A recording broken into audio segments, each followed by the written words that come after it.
U.S. has launched an investigation into the social media platform TikTok, accusing it of censorship on behalf of the Chinese government. So will TikTok be able to weather the storm? And does this continued mistrust hurt economic cooperation? Also on the show, the next installment of our series on 40 years of the UN in China. Today, Liu Xin sits down with a representative from UNHCR. Welcome to The Point, an opinion show coming to you live from Beijing. I'm Li Qiuyan, sitting in for Liu Xin.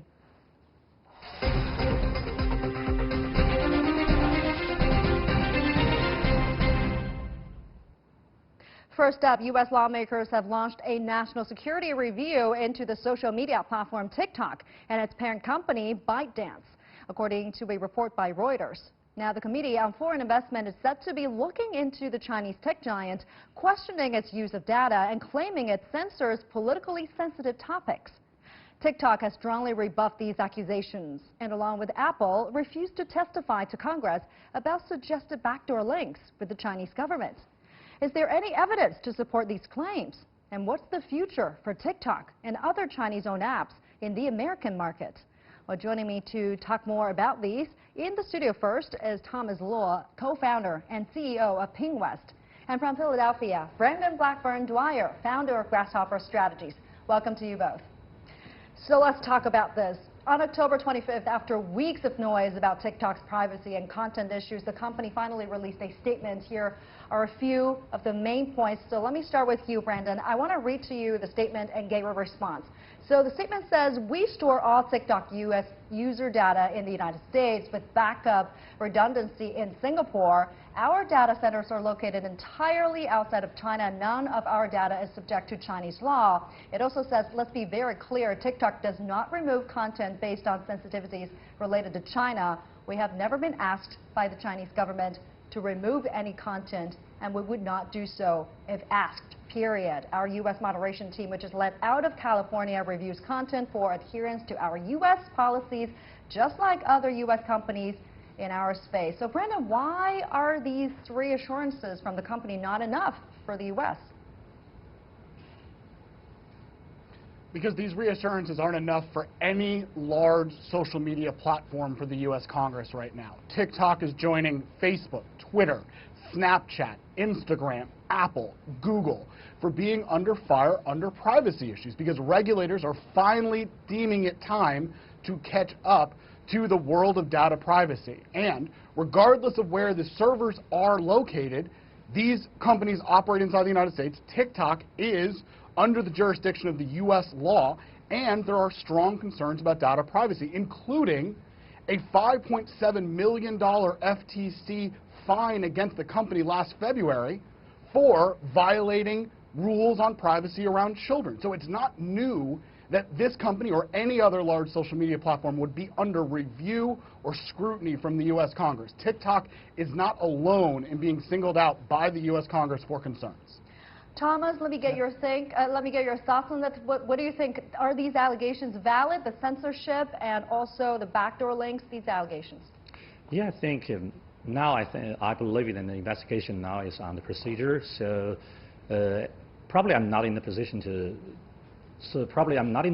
comment whether the things will happen. But I think this is for this kind of things. As one thing, the point is that the TikTok in the U.S. is subject to the all these kind of things in terms of data or the content review are subject to the law in the United States, not subject to the law in China.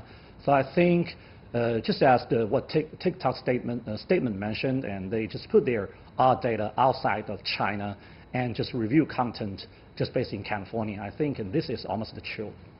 Now, earlier we were talking about this. You mentioned why don't they investigate or inspect the U.S. offices of TikTok to see how they were storing and handling the data to get something concrete on the ground. Talk to us more about that. Yeah, I think, that's really the question really raises my curiosity because I think maybe in this kind of the investigation now is ongoing. Probably several weeks later, or they would do this kind of investigation into their offices. That if they will do this sort of things, I believe, and the situation will be more clear. In my point of view, in my knowledge base or in my understanding of this sort of things,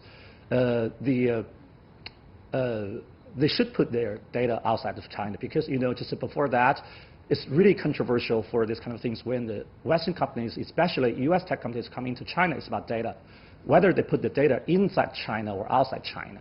The Chinese regulators always require them to put the data inside China. So when ByteDance, like this kind of company, they make the TikTok overseas, they're aware of the situation is that data is really crucial for a country. So when they're doing these sort of things, I believe and they know they should just put out the data out of China, just locally, make the locally in US or in Europe, depends on where their business are going. Yeah. And the timing of this, the merger between ByteDance and Musical.ly worth reportedly $1 billion took place 2 years ago. But the Committee on Foreign Investment has said that TikTok did not comply with US laws and submit itself to the committee for review just recently. They have declared that this now gives them the power to investigate TikTok. Brandon, why are US lawmakers only now raising concerns when the merger happened 2 years ago? Well, let's separate a lot of these different things, okay? There are 3, 4, or 5 different avenues of investigation going on. You have U.S. Congress investigating issues around censorship and sensitive issues with China. You have data people that are going after the entire technology community, Facebook, Apple, Google, Instagram, the like, who are also including TikTok in that. You also have the Committee on Foreign Investment in the United States saying that because the $1 billion acquisition of Musical.ly was not submitted for a review by that regulatory body, they now have the ability to go back and review it. Part of the reason that it wasn't submitted in the past is that no one really cared. Musical.ly wasn't that dominant of a platform.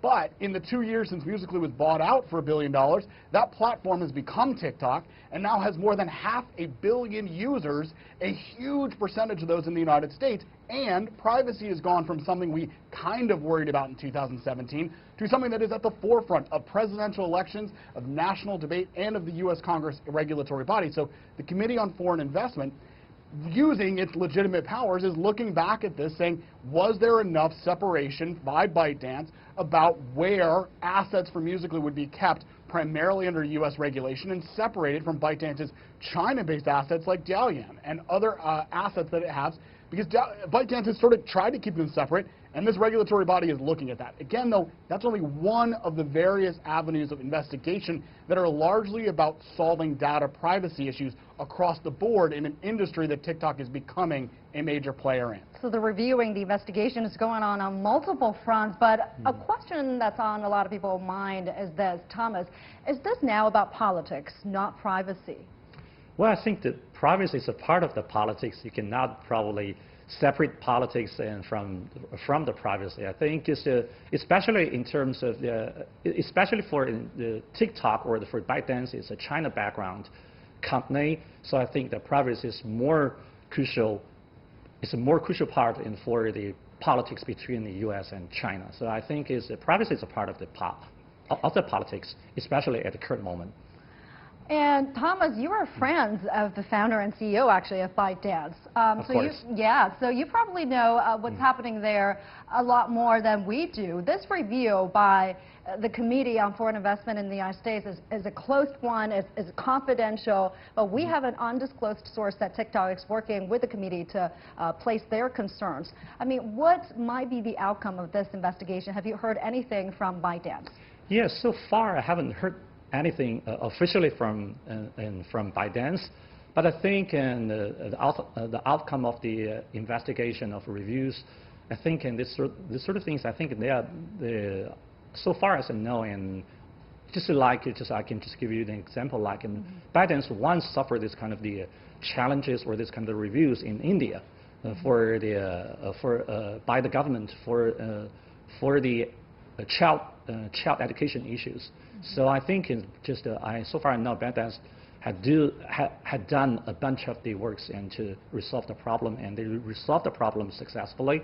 So I think they would do something just during this kind of investigation, and they would do some job or some kind of the lobby or some kind of the talk or the negotiation with the counterparts in the U.S. Right. And Brandon, what do you think might be the outcome? Is there a possibility that TikTok and Musical.ly could be divested if this investigation, the committee is not satisfied with the outcome? Brandon? Well, There's a real possibility of that. I mean, at the end of the day, ByteDance, even if regulators in the United States didn't say require that, they may make a decision that that's just better for their business. There's already some signs that there's been restructuring within ByteDance that has moved TikTok's CEO, who used to be the head of Musical.ly, into sort of his own division. If you look at sort of reading the tea leaves on corporate structure, that's a way to sort of prepare to actually spin that group off so they're not as entwined with the rest of ByteDance's assets. Also, ByteDance has been very careful to largely try to keep TikTok outside of China because it's concerned about regulatory backlash on that front. So ByteDance may decide they don't want to be a political football because this is politics. China has made it about politics about social media for over a decade. Russia has made it about politics about social media. The United States, frankly, is catching up on making it about politics about social media regulation. And this is sort of untested water for most regulators in the U.S. We have lived in a world where the U.S. has been the fertile ground of most social media networks that have gone global. TikTok is one of the rare examples of a non-U.S. run, non-U.S. primarily owned social media having dominance within a segment of the market here, and regulators, frankly, are catching up. And they're looking at models like China, which have created barriers, like Russia, who is acting towards barriers, and looking at what they need to be doing to protect, hopefully, privacy and keep that part of the politics in it without keeping international trade out of it. Is this part of the wider issue of mistrust, Thomas, between China and the United States? I think this will strengthen this kind of the mistrust between China and the U.S., especially in the tech industry, in the tech space, because since we know during the past months or even during the past year, there have been so much this kind of the mistrust between the two countries. There's just like the Huawei issue, now in the TikTok issue, even somehow the Lenovo issue. Lenovo always claimed themselves as a U.S. company or a global company, but it's still suffering this kind of the setback, just like in terms of their data center services in the U.S. I think this series of issues will strengthen this kind of the misconception. Yeah, unfortunately. Yeah. Unfortunately, this could be the case that may have some of the long-term implications there for a lot of Chinese companies that are keen to invest in the U.S. market. Yeah. Thank you very much. Many thanks to Thomas Luo of Pingwest and Brandon Blackburn-Dwyer, founder of Grasshopper Strategies. Coming up next, how has UNHCR shaped the landscape here in China since it arrived 40 years ago? Find out in our exclusive interview. That's right after this very special short break featuring 2 UN representatives who shared some of their thoughts with us.